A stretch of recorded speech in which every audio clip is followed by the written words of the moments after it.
we want to divide the polynomial x to the fourth power minus x to the minus 9x to the cube power plus 9x to the square power plus 41x minus 42 divided by x minus 3. Okay? You can see that this is not one of the special cases we were dealing with earlier. Okay? If this, so we have to proceed. So this is exactly why we're using long division, because it's going to allow us to treat cases like this when we can find a factor, okay? Now, we don't know if this is a factor or not, but we're going to do the division and we're going to find out. So we recall that the number that is being divided goes inside the house and the number that is dividing goes outside the house, okay? By the way, I know I was saying number there, but like you get the idea, okay? This polynomial that's being divided goes inside the house, x minus 3, the what we're dividing by, it goes outside the house, just as with numbers. Now we're going to proceed with this problem. We're going to ask the question, okay, David, how many times does x go into x4? I mean x to the fourth power. Aha, x cubed, right? Because x cubed times x will be x to the fourth power. And then x cubed times negative 3, that gives me negative 3x cubed. So now I'm going to perform the subtraction. What is x to the fourth minus x to the fourth? That's gone. Boop, gone. What is negative 9x cubed minus negative 3x cubed? Aha, that's going to become negative 9x cubed plus 3x cubed, which is negative 6x cubed. And then here I'm going to bring down the plus 9x squared. Okay? Okay.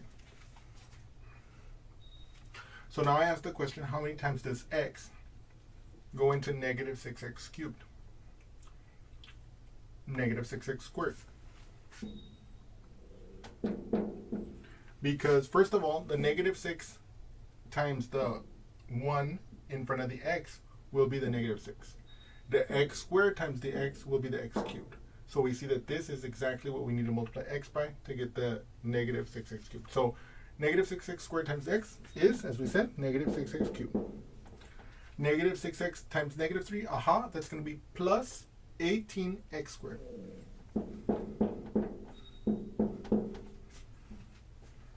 We put our line. Now we perform the subtraction. Okay. What is this minus this? Boom, gone. Right? The negative 6x cubed minus negative 6x cubed, that's gone. What is 9x squared minus 18x squared? What is 9x squared minus 18x squared? Aha. Negative 9x squared. And then I bring down my plus 41x. Okay.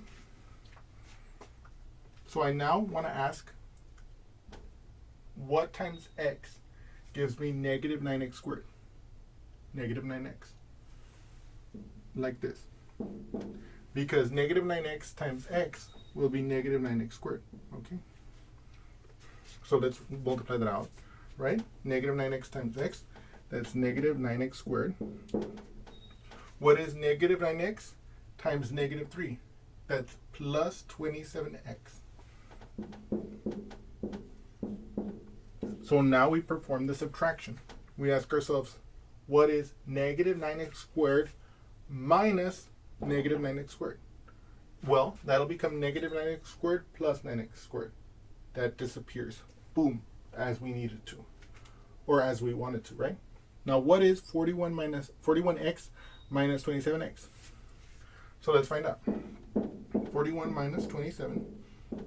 We ask, can we take away 7 from 1? No.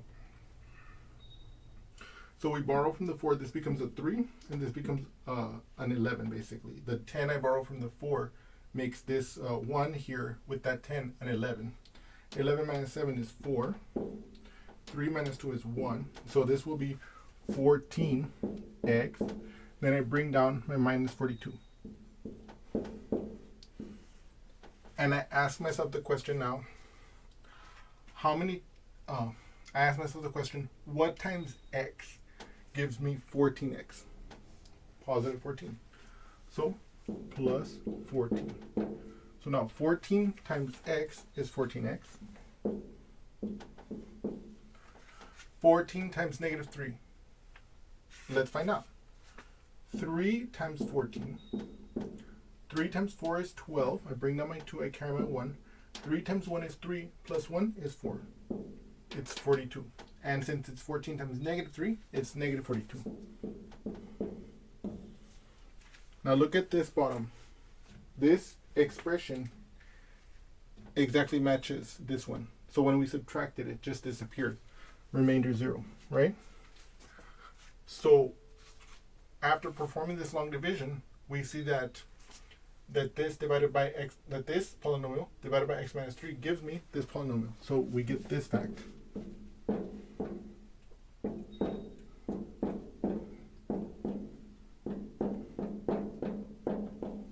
Okay.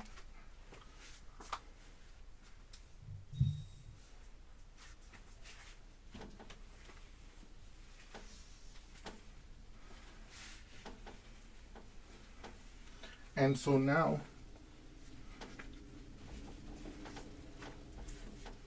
what I want to show you is I want to rewrite this as the multiplication, as the associated multiplication fact, and I also want to multiply it out so that we can see that this division actually is true, and also so you can see how to multiply these types of expressions.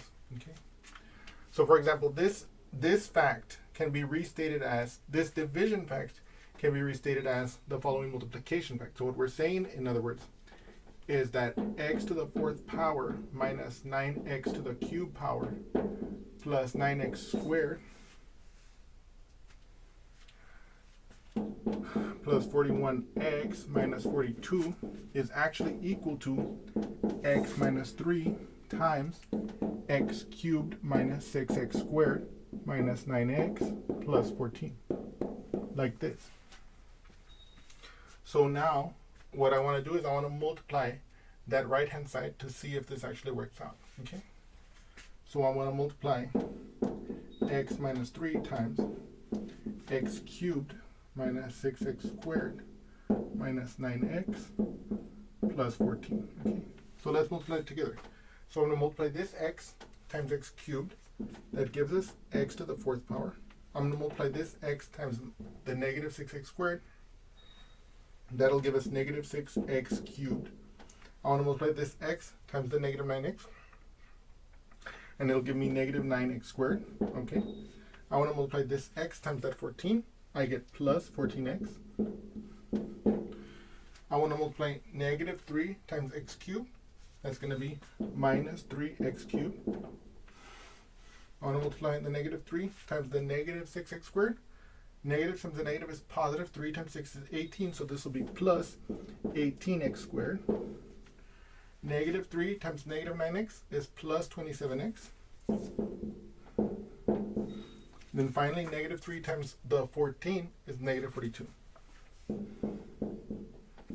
So now if we add this up, we get x to the 4th power minus 9x cubed plus 9x squared plus 41x minus 42. And we can see that in fact that's identical to what we expected it to be. Okay, so what we have just shown is that this division fact is correct, as we verified it with by verifying the multiplication fact that's associated with it. Another thing I want you to notice is that I always want you to realize that when you are doing a long division and you get a clean factor like this, in other words, you divide it and it has no remainder, or remainder 0, that becomes part of the factorization. You see, like here we started with a polynomial of degree 4 and we ended up with a linear factor. We ended up finding out, because we divided it and got 0 remainder, that we actually have a linear factor and a cubic factor. So if we could find a factor of this cubic polynomial, we could do another long division. We could get a quadratic. We could do another long division if we had another factor. if it was a factor, then that division would go perfectly with no remainder, and so it would be that factor and some quadratic, and then from there we could factor it or find the solutions in other ways if we were solving an equation or something. Okay, but in any case, I hope you've enjoyed this example, and I look forward to seeing you again soon. Thank you so much.